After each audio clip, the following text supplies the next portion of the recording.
अस्सलाम वालेकुम रहमतुल्लाहि व बरकातुहू। Antipsychotic agents and the lithium. जो एंटीसाइकोटिक ड्रग्स होती हैं ना, वो हम यूज़ करते हैं शिज़ोफ्रेनिया डिसऑर्डर को ट्रीट करने के लिए। शिज़ोफ्रेनिया एक ऐसा डिसऑर्डर होता है, डिप्रेसिव डिसऑर्डर होता है, जिसमें क्या होता है कि जो है ना हेलुसिनेशंस होते हैं, डिल्यूजन्स होते हैं और ऐसे अजीब अजीब सी आवाज़ें आती हैं पेशेंट को, और वो उसका सोशल विड्रॉल होता है। वो अपने इमोशंस वगैरह किसी को नहीं बताता, और ना सबसे अलहदा रहना, और इस तरह का मतलब उसका एक एटीट्यूड होता है। तो शिज़ोफ्रेनिया में दो तरह के सिम्टम्स होते हैं, एक पॉजिटिव सिम्टम्स होते हैं, एक नेगेटिव सिम्टम्स होती हैं। जो पॉजिटिव सिम्टम्स होती हैं ना, वो ये वो वाली सिम्टम्स होती हैं जो ब्रेन जो नॉर्मल उसकी नॉर्मल बिहेवियर होते हैं उसमें ऐड हो जाती हैं, जैसे डिल्यूजन्स वगैरह, हेलुसिनेशंस वगैरह उसकी ब्रेन में ऐड हो जाती हैं। जो नेगेटिव सिम्टम्स होती हैं वो ये होती हैं कि जो है ना पहले वो कर रहा होता है ऐसे काम, लेकिन वो अब नहीं करता, लाइक इमोशनल विड्रॉल या एक्सप्रेसिवनेस उसकी कम हो जाती है।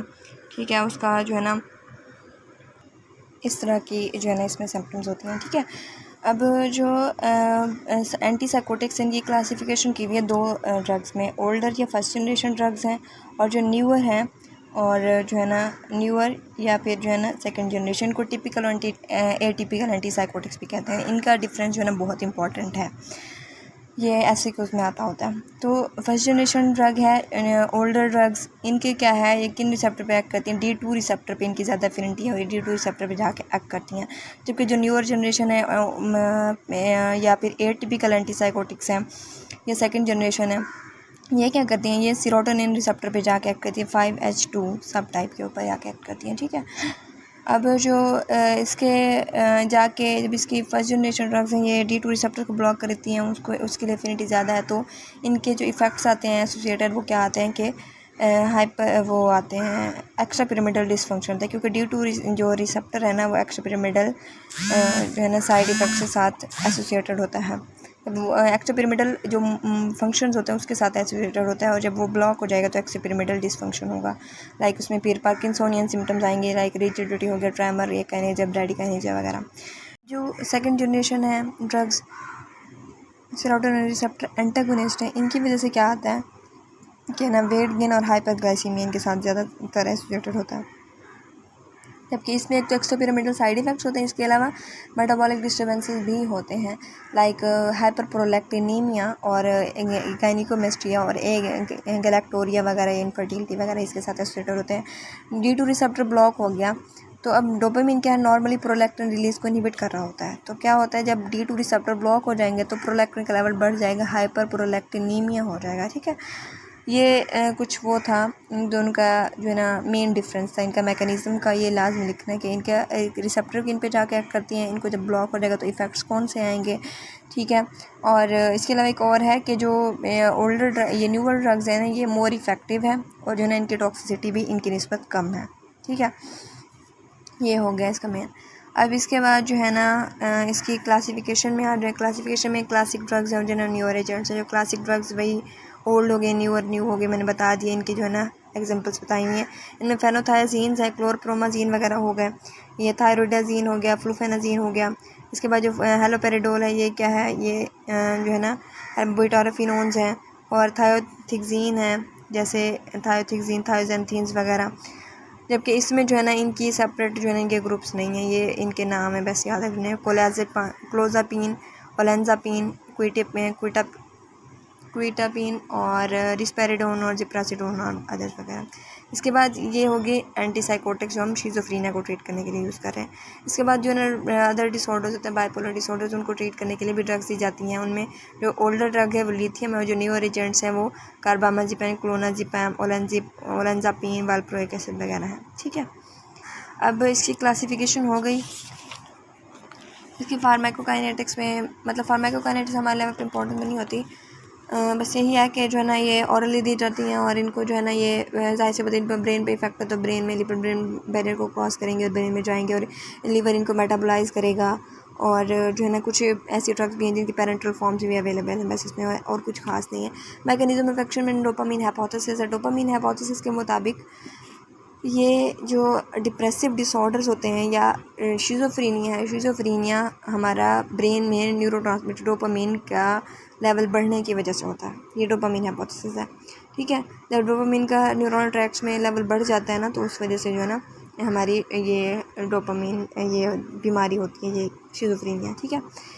अब लेकिन इसका जो ना कुछ ड्रॉबैक्स हैं, लाइक जो एंटी साइकोटिक ड्रग्स हैं, में भी हमने पढ़ा ओल्डर एंटीसाइड वो खुद जाके D2 रिसेप्टर को जाके ब्लॉक कर रही थी, तो मतलब ये एक अपोजिट हो गया। और दूसरा ये कि एम्फेटामिन और लेवोडोपा हैं, ये शिज़ोफ्रेनिया को एक्सरसेबेट करती हैं, हालांकि ये क्या है, डोपामिन एगोनिस्ट हैं। और तीसरा ये है कि जो है ना ऐसे शिज़ोफ्रेनिक पेशेंट जो अनट्रीटेड थे उनमें डोपामिन रिसेप्टर्स की डेंसिटी ज़्यादा देखी गई है। और एक PCD है, पेनसाइक्लिडीन, ये भी साइकोटिक सिंड्रोम करते हैं, लेकिन इसका डोपामिन रिसेप्टर्स पे कोई इफेक्ट नहीं होता, ठीक है। अब डोपामिन रिसेप्टर्स हैं, डोपामिन रिसेप्टर में D1 to 5 5 रिसेप्टर्स हैं। जो D2 रिसेप्टर है वो कॉर्डेट, पुटामिन और न्यूक्लियस एक्युम्बेंस वगैरह में पढ़ा हुआ है, GI प्रोटीन्स के थ्रू लिंक्ड होता है, ये हमें पता है, हम पढ़े डोपामिन रिसेप्टर सारे। और D2 रिसेप्टर ब्लॉकेज मैंने बताया कि जो है इसको ब्लॉक करेंगे तो एक्स्ट्रा पिरामिडल डिसफंक्शन होगा, ठीक है। इन दोनों के साथ ये दोनों इनके आपस में रिलेशन है, ठीक है। अब ये जो रिसेप्टर्स हैं ना, इनके और रिसेप्टर्स भी बताए हुए हैं और इनके इफ़ेक्ट्स बताए हुए हैं।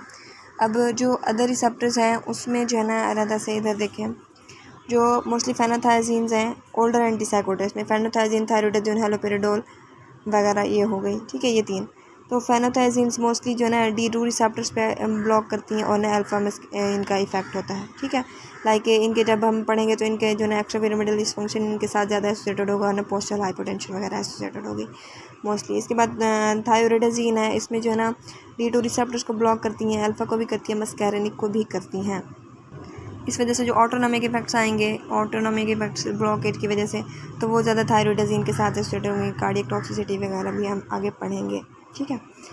और इसके बाद हेलोपेरिडोल D2 रिसेप्टर पे वो एक्ट करती है, तो जो एक्स्ट्रा पिरामिडल डिसफंक्शन वाले इफेक्ट हैं वो सबसे ज़्यादा हेलोपेरिडोल की वजह से आएंगे, ठीक है। अब इसके बाद जो है ना क्लोज़ापिन है, क्लोज़ापिन D4 पे एक्ट करती है, अल्फा 1 पे एक्ट करती है, सेरोटोनिन रिसेप्टर्स पे एक्ट करती है, मस्कैरेनिक पे भी एक्ट करती है। इसके बाद है मोलिंडोन ये D2 रिसेप्टर पे एक्ट करती है। और बाकी जो सारी हैं ना, क्लोज़ापिन के अलावा बाकी जितनी भी ड्रग्स हैं ना, वो सारी किस पे एक्ट कर रही हैं, सेरोटोनिन रिसेप्टर्स को ब्लॉक करेंगी।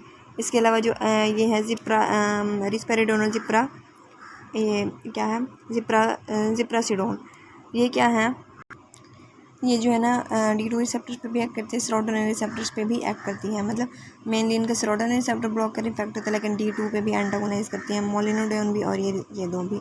और एपिप्राजोल है, अरिप्रिप्राजोल, इसका जो है ना ये डोपामिन रिसेप्टर पे पार्शियल एगोनिस्ट है और सेरोटोनिन टाइप A रिसेप्टर्स पे जो है ना एंटागोनाइज करती है। और टाइप 2 वेब तो हमें पता है कि जो है ना ये सब का है। तो मतलब रिस्पेरिडोन, जिप्रासिडोन ये इनका याद रखना है, और ना मोलिनोडोन ये जो ना D2 पे भी एक्ट कर रहे हैं। और एपिप्राजोल का तो सबसे अलग है, एपिप्राजोल का सबसे अलग है। और ना इसका क्लोज़ापिन तो सभी रिसेप्टर पे तकरीबन एक्ट करी, D4 पे, अल्फा 1 पे, सेरोटोनिन तकरीबन सब पे एक्ट करी। और एपिप्राजोल जो है ना D2 का पार्शियल एगोनिस्ट है और इस पे जो है ना टाइप 2 को ब्लॉक करती है, एंटागोनिस्ट है। और पार्शियल उसका सिंपल एगोनिस्ट भी है, टाइप 1A रिसेप्टर जो सेरोटोनिन रिसेप्टर होते हैं। अब इसके इफेक्ट्स की बात करें, जो डोपामिन के इफेक्ट्स हैं वो हमें पहले नॉर्मली पता होने चाहिए। डोपामिनर्जिक पाथवेज 3 तरह के पाथवेज होते हैं, मीजोकॉर्टिकल पाथवे होता है, मीजोलिम्बिक होता है ना, ट्यूबरो इन्फंडिबुलर पाथवे होता है। जो ट्यूबरो इन्फंडिबुलर पाथवे होता है वो प्रोलैक्टिन रिलीज के साथ एसोसिएटेड होता है। और जो दूसरे मीजोलिम्बिक मीजोकॉर्टिकल है वो हमारे मूड्स के साथ, मेडिटेशन के साथ और जो है ना कॉग्निशन वगैरह इसके साथ एसोसिएटेड होते हैं। और एक और होता है निग्रोस्टाइटल पाथवे। निग्रोस्टाइटल में पता है कि जो है ना ये हमारे एक्स्ट्रा पिरामिडल मोटर इफेक्ट्स होते हैं उनको जो है ना कंट्रोल कर रहा होता है। तो अब जब ये ब्लॉक होंगे ना तो इसमें सिम्टम्स भी फिर वही आएंगी, ठीक है। जो मेनली एंटी साइकोटिक ड्रग्स हैं वो मीजोकॉर्टिकल मीजोलिम्बिक जो है ना पाथवे होती है इस पे एक्ट करती हैं। उसकी मेंटेशन वगैरह, मूड स्विंग्स वगैरह उसको ठीक करने के लिए, उसकी कॉग्निशन वगैरह, थॉट डिसऑर्डर्स जिसको ज़्यादा होते हैं ना, हेलुसिनेशन वगैरह, उसको ठीक करने के लिए तो जो है ना ज़्यादा पाथवे यही होता है। एंटी साइकोटिक्स का जो टारगेट होता है मीजोकॉर्टिकल मीजोलिम्बिक पाथवे, ठीक है। अब इसमें जो है ना एडवर्स इफेक्ट बताए मेरे रिसेप्टर ब्लॉकेज की वजह से। मैंने बताया कि जो है ना फर्स्ट जनरेशन ओल्डर जो है ना उनमें एक्स्ट्रा पिरामिडल और हाइपरप्रोलैक्टिनीमिया होगा। इसके अलावा जो है ना इनमें मैं अल्फा 1 और H1 को भी ब्लॉक कर रही होती हैं। क्लिनिकल यूजेस में देखें तो उसके जो पॉजिटिव सिम्टम्स हैं उसको ट्रीट करने के लिए जो है ना हम ओल्डर ड्रग्स ज़्यादा जो है ना पॉजिटिव सिम्टम्स को कम करती है। जो न्यूअर ड्रग्स हैं, N से याद रखना है, न्यूअर, और जो है ना नेगेटिव सिम्टम्स, न्यूअर ड्रग्स जो है न्यूअर सिम्टम्स, जो नेगेटिव सिम्टम्स है जो उसको जो है ना रिड्यूस करती हैं। अब इसमें जो है ना ये जैसे हाइपर एक्टिविटी उसकी हो जाएगी, आइडिएशन होगी, उसको हेलुसिनेशन, डिल्यूएंस वगैरह होंगी, थॉट डिसऑर्डर होगा उसका, ठीक है, ये वगैरह इसको ट्रीट करने के लिए पॉजिटिव सिम्टम्स को एमेलियोरेट करने करेंगे, और लेकिन इसको जो है ना काफ़ी टाइम लगता है और ना काफ़ी अरसे तक इनको एंटीसाइकोटिक्स देने पड़ती हैं, ठीक है। और नेगेटिव जो वो होती हैं सिम्टम्स होती हैं, उनमें इनका कोई इतना ख़ास रोल नहीं होता, तो उनको जो है ट्रीट करने के लिए हम न्यूअर ड्रग्स देते हैं, जैसे इमोशनल विड्रॉल हो गया, इमोशनल ब्लंटिंग होगी, लैक ऑफ मोटिवेशन हो गई, ठीक है। मतलब उसको ऐसा लगता है कि मैं तो कुछ कर ही नहीं सकता, बिल्कुल ही कुछ नहीं करेगा और बिल्कुल ही मतलब ये सोसाइटी से विदड्रॉ कर लेगा। अदर साइकेट्रिक और न्यूरोलॉजिक इंडिकेशंस में क्या है कि जो है न्यूरो ड्रग्स लिथियम के साथ यूज़ की जाती है मैनिया को ट्रीट करने के लिए। अब मैनिया और डिप्रेसिव डिसऑर्डर, मैनिया और डिप्रेशन इन दोनों को मिलाकर हम कहते हैं बाइपोलर डिसऑर्डर। बाइपोलर का क्या मतलब है, इसमें मैनिया होता है, एक मैनिक फेज होता है ना, एक डिप्रेसिव फेज होता है। मैनिक फेज होता है जिसमें जो है ना क्या है, जो है ना जो पेशेंट होता है उसको ऐसा लगता है, उसको बहुत ज़्यादा मोटिवेशन होती है उसकी, और वो बहुत ज़्यादा खुश और बहुत ज़्यादा एनर्जेटिक होता है, और ना ऐसे इम्पॉसिबल टास्क करने लग जाता है, खुद उसको बिलीव्स बहुत ज़्यादा हो जाते हैं कि मैं तो कोई आसमान से उतरी हुई चीज़ हूँ, और मतलब इस तरह उसको फील होता है। और जो डिप्रेसिव डिसऑर्डर होता है उसमें क्या होता है कि बिल्कुल ही डिप्रेस हो जाता है, इमोशनली विड्रॉल हो जाता है उसका, अपनी बातें नहीं शेयर करता, फीलिंग्स नहीं शेयर करता, और लोगों से मिलना जुलना, सोशल विड्रॉल उसका ये वो, ठीक है। ये डिप्रेसिव में होता है। ये फिर बाइपोलर डिसऑर्डर्स को ट्रीट करने के लिए ड्रग्स जो है ना हम आगे पढ़ेंगे यहाँ पे, ठीक है। तो इसमें मैनिया को ट्रीट करने के लिए हम लिथियम के साथ एंटीसाइकोटिक्स को यूज़ करते हैं, न्यूअर एंटीसाइकोटिक्स को। और जो है ना मैनिक फेज की एक तो ये है कि इनिशिएशन, जब हमने मैनिया के ट्रीटमेंट करना है तो इनिशिएशन में भी देंगे, इसके अलावा मेंटेनेंस प्रिवेंशन के लिए भी देते हैं इसको। इनमें फिर ड्रग्स वगैरह बताए हुए क्विटापिन और लोरासिडोन, ओलेंजेपाइन और एपिप्रेजोन, ये वगैरह दी हुई हैं, ठीक है। अब जो एंटीसाइकोटिक ड्रग्स हैं, जो टॉरेट सिंड्रोम था उसमें भी हमने पढ़े थे कि जो है ना उसमें यूज़ करते हैं मोलिंडोन है, टॉरेट सिंड्रोम में इसको जो है ना यूज़ करते हैं। अब जो है ना नॉन साइकेट्रिक इंडिकेशंस हैं, इसके अलावा जो न्यूरो ड्रग्स हैं इनको पार्किंसोनियन सिम्टम्स को भी एलिवेट करने के लिए यूज़ करते हैं, ठीक है। हमने पढ़ा था ना ड्रग इंड्यूस्ड पार्किंसोनिज्म, तो एंटीसाइकोटिक जो है ना उसको भी ट्रीट करने के लिए जो है ना यूज़ होती है एमेलियोरेट के लिए। अब जो है ना नॉन साइकेट्रिक इंडिकेशंस क्या हैं, उसमें जो है ना जो थायरोइडाज़ीन है ना, थायरोइडाज़ोन, इसको आप ना याद रख लें, थायरोइडाज़ोन। इसमें जो है ना इसके अलावा बाकी सब के जो है ना एंटीमेटिक एक्शंस हैं सबके, मतलब ब्रेन के अलावा इनकी बात करें तो इनके जो है ना साइकोसिस के अलावा बात करें तो इनके एंटीमेटिक एक्शंस हैं। और जो है ना दूसरा कुछ ये फेनाथाइजीन्स वगैरह हैं वो एंटी प्रोराइटिक्स और सेडेटिव्स के तौर पर भी यूज़ होते हैं, क्योंकि ये H1 रिसेप्टर्स को ब्लॉक करती है, ठीक है।